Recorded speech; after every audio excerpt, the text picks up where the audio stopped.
All right, welcome to this explainer. Today, we are going to completely shatter a massive rumor going around right now, the idea that YouTube automation is dead.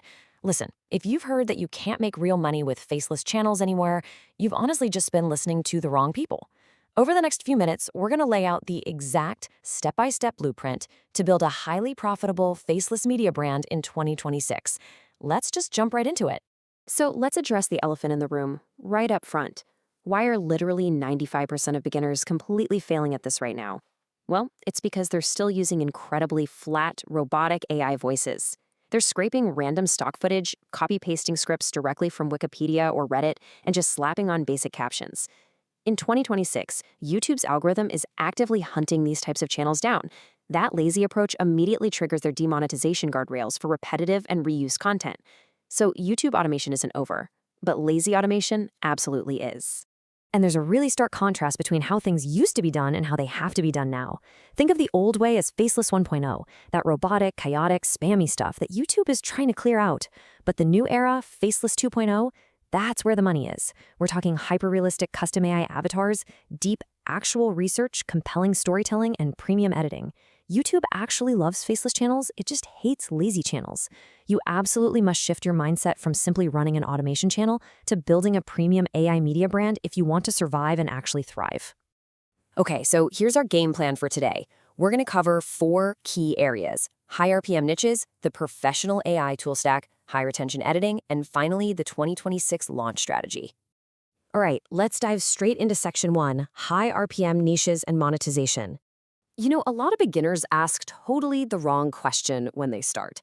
They always ask, what niche gets the most views? But here's the reality check. Views don't pay your bills. RPM does. That's your revenue per mil, or exactly how much advertisers are willing to pay for 1,000 views. 1 million views in a broad, generic entertainment niche can actually make you significantly less money than just 100,000 views in a high RPM niche like tech, finance, software, or business. It's all about getting your content in front of audiences that advertisers are literally desperate to reach. So for 2026, you really want to narrow your focus to these 4 high-demand, low-competition niches. First, we have AI-driven storytelling. Think mysteries, history, or business case studies, but paired with custom cinematic visuals. Second is tech breakdowns. Don't just list a bunch of tools, give a real opinion. Something like, I tested 10 AI tools and only 3 actually work. Third is automated infotainment, basically mini Netflix-style documentaries on modern business or internet culture. And finally, premium educational content. Notice that keyword, premium. This requires real storytelling, not just some boring robotic summary.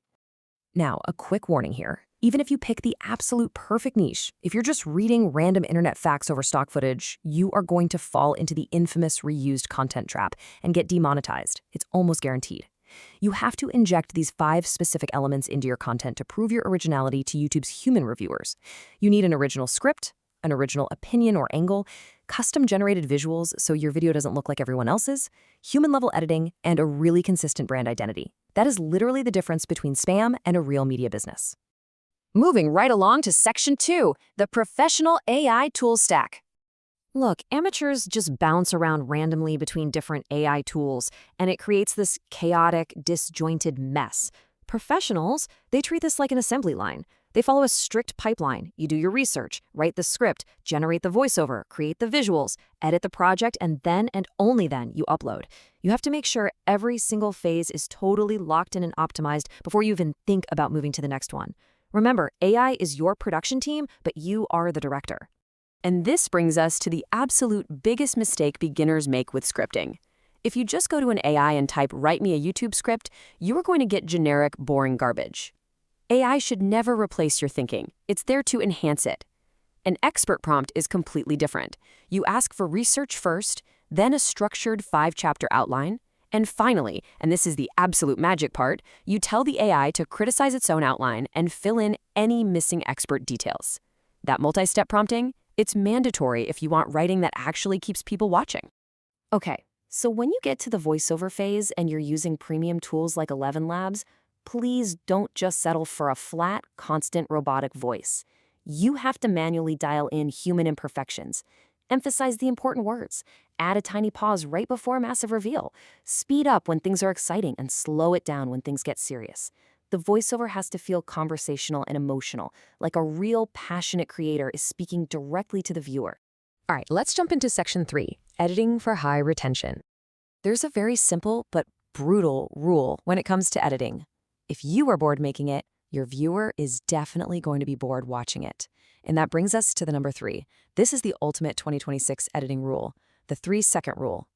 Viewers today just don't have patience. They don't really watch videos anymore, they test them. So you have to introduce a pattern interrupt every 3 seconds. That could be a slow zoom, text popping up, a sound effect, a camera shake, whatever. You literally have to constantly refresh the viewer's brain or they will just swipe away. So how do we actually do that? Instead of just dropping a huge block of text or a totally static image on the screen, you need to use specific retention tactics. Animate your AI images with parallax or depth effects so they feel alive. Use kinetic typography, but hey, don't caption every single word. Just slam the most important keywords on screen for impact. Put text behind your subjects using layer masks. And use music ducking, so the background track naturally dips down when the narrator speaks and swells up during transitions. It's these subtle, subconscious details that make your content feel incredibly premium. Which brings us to the final piece of the puzzle, Section 4, the 2026 launch strategy. Honestly, your launch actually starts way before you even finish editing the video. This 3-step packaging chain dictates everything. It completely decides whether a viewer is going to give you their time. The thumbnail has one job: get the click. The title's job is to clearly explain the promise of the video. And those first 10 seconds of your intro, they must immediately prove that promise. If this chain breaks at literally any point, the algorithm just buries you. And this is exactly why you have to avoid generic AI clickbait. People are totally blind to the glowing AI brains, the walls of text, and the random shocked faces now. They ignore it. A premium thumbnail needs to tell a compelling story or highlight a really deep conflict in just a fraction of a second. Keep it to a maximum of 2 to 4 really powerful words. Think something punchy like demonetized or Faceless 2.0. It has to be visually striking and instantly understandable. You know, a lot of us tend to treat the YouTube algorithm like it's some kind of magic spell. It isn't. It is simply a testing loop. It gives you an impression. Did they click? Yes. Did they watch? Yes. Were they satisfied? Yes. If yes, it gives you more reach. Every single upload is just real-time market research. If your click-through rate is low, fix the thumbnail. If retention drops off early, fix your intro pacing. Just let the data tell you exactly what you need to optimize. Oh, and here's a super actionable pro tip for day 1 to kickstart your engagement naturally. Always pin a comment offering real value. Tell your viewers to comment a specific keyword to get something free. Like, for instance, you could offer a free 2026 cheat sheet that breaks down this exact workflow we're talking about today. Doing this turns passive, bored scrollers into an active, engaged community. So, wrapping this whole explainer up, I want to leave you with this incredibly insightful quote from our source material. Translated, it essentially says, AI makes content, but human taste makes it valuable. So here's the big question. Are you going to use AI as a lazy shortcut to mass-produce spam, which is completely guaranteed to fail?